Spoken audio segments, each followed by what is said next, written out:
एक बार फिर से कहा जा रहा है कि भाई लालू यादव जंगल राज वापसी हो गई है, किडनैपिंग शुरू हो भाई गई है। देखिए, जंगल राज नहीं पता क्या था कैसा था। जंगल राज हम लोगों को मुख्यमंत्री नीतीश कुमार जी ने ही बताया था कि अरे 90 का दशक जंगल राज का दशक होता था।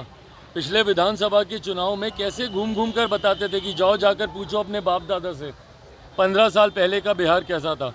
भाई आज की तारीख में जो 20 साल 25 साल 30 साल 35 साल का युवा उसको नहीं पता और उसको नहीं फ़र्क पड़ता कि 15 साल 20 साल पहले का बिहार कैसा था। उसको फ़र्क इस बात से पड़ता है कि आज का बिहार कैसा है। और आज की तारीख में जो जंगल राज है, आए दिन आपराधिक घटनाएं जैसी घट रही हैं, ये अपने में दर्शाता है कि अगर सही मायनों में जंगल राज की कोई परिभाषा है तो वो आज की मौजूदा परिस्थिति। सदन में कल नीतीश कुमार को नोबेल पुरस्कार देने की मांग उठाई थी। अरे प्रभु, बढ़िया बात। आप भी मांग करेंगे? आप चाहते हैं क्योंकि मुख्यमंत्री लंबे भाई समय हम बोले हैं कि मुख्यमंत्री जी बस बिहार को बख्श दें, उसके बदले में उनको जो चाहिए देश दुनिया से ले लें। एमएलसी चुनाव की बात हो रही है, शिक्षक निर्वाचन क्षेत्र का कहा जा रहा है कि आप ही की वजह से पशुपति पारस को टिकट नहीं दिया गया। भाई मैंने अपना विरोध जरूर दर्ज मैंने कराया था कि भाई अगर एक तरफ जहां गठबंधन की बातें हो रही हैं और ऐसे में अगर किसी दूसरे को अगर इस तरीके से सीट देने की अगर बात की जाती है, मुझे इस चुनाव में चुनाव नहीं लड़ना था। इस बात को मैं स्पष्ट कर दूं।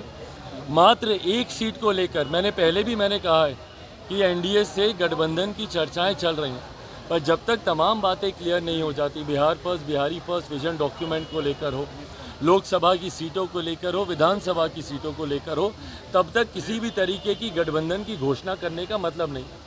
और ऐसे में मात्र एक सीट पर चुनाव लड़ने के लिए या 2 सीटों पर चुनाव लड़ने के लिए एमएलसी की मैं गठबंधन की घोषणा कर दूं, ये पार्टी का फैसला कभी था ही नहीं। तो इन चुनाव में हम लोगों ने चुनाव नहीं लड़ना था, ये बात पूरी तरीके से स्पष्ट थी।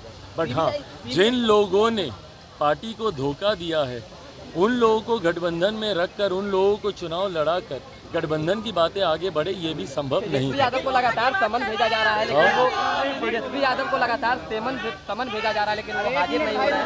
25 तारीख को हाजिर होने की फिर से बात कही गई। लगता है कि कुछ डर है कि बात। भाई मुझे लगता है ये एक न्यायिक प्रक्रिया का हिस्सा है।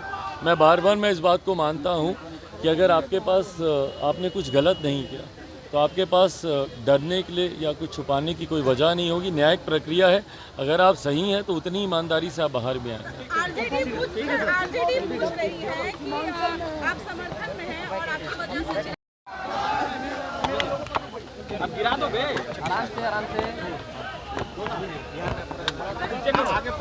चिराग जी, बिहार विधानसभा का बजट आया है, नीतीश कुमार कह रहे हैं 8 लाख लोगों को रोजगार देंगे। भाई बस दे दें, सिर्फ बातें ही ना करें ना। 20 लाख की इन्होंने बात कर रखी है। देखिए, सिर्फ घोषणाएं करने से चुनावी वर्ष में मुख्यमंत्री जी जान रहे हैं कि कभी भी बिहार में चुनाव होंगे और कभी भी इसीलिए होंगे क्योंकि जिस तरीके से इनके घटक दल ही इनके ऊपर दबाव बना रहे हैं, तो ऐसे में मुख्यमंत्री नीतीश कुमार जी ये बात जानते हैं कि कभी भी ऐसी परिस्थिति उत्पन्न हो सकती है कि बिहार में मध्यावधि चुनाव हो। ऐसे में सिर्फ घोषणाएं करना कि हम इतने लाख को ये देंगे तो उतने लाख को हम वो देंगे, भाई पिछले 18 साल से जो मुख्यमंत्री हैं वो आज भी अगर उनको घोषणाएं ही करनी पड़ी कि हम ये देंगे, और जब कोई रोज़गार मांगने जाता है तो आप उन पे लाठियाँ चलाते हैं।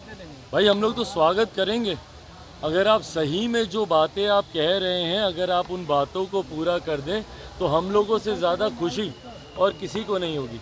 पर ये बातें आपकी सिर्फ बातें रह जाती हैं, इसीलिए बिहार की जनता आपके ऊपर विश्वास नहीं कर पाती। आपराधिक घटना बढ़ गई है, क्राइम मानस लेके आते हैं तो कोई राम पे सवाल खड़ा कर रहे हैं, सदन में आते हैं तो कोई हनुमान। अब बताइए, ये सारी बातें करने वाली बातें हैं क्या? राम थे, राम नहीं थे, ये तमाम बातें हम बार बार कहते हैं, ये आस्था का विषय है। भाई जो चीज़ आपके लिए सबसे ज़्यादा महत्वपूर्ण हो सकती है, संभवतः वो दूसरे व्यक्ति के लिए नहीं होगी। छोड़ दीजिए ना उस व्यक्ति की आस्था पर, क्यों किसी की भावना को आप ठेस पहुंचा रहे हैं? एक राजनीतिक दल होने के नाते सबकी भावनाओं का सम्मान करना आपका उत्तरदायित्व बनता है, और राजनेता होने के नाते जनता की सेवा करना आपका काम है ना कि इस तरीके की बातों को उछालकर किसी की भावना को ठेस पहुंचाना। क्या मिल जाएगा भैया ये सारी बातें बोल के? कि राम बड़े थे, रावण बड़े थे, ये तमाम बातें करने का औचित्य क्या है, मतलब क्या है? आज की तारीख में भैया आप एक सरकार का हिस्सा हैं, आप लोगों को बेहतर स्वास्थ्य, बेहतर शिक्षा, बेहतर रोजगार कैसे दें, अपराध से कैसे आप लोगों को सुरक्षित रखें, ये जिम्मेदारी है ना आपकी। पूर्व मुख्यमंत्री रह चुके हैं आप, एक बड़ी जिम्मेदारी है आपकी। ऐसे में बिना मतलब की इस तरीके की बातों को कुरेद कर समाज में एक असंतोष पैदा करना कतई जायज नहीं है। जदयू ने कल सदन में मांग उठाया। नेता का अपहरण के बाद सवाल कानून व्यवस्था पे उठ रहे हैं, हालांकि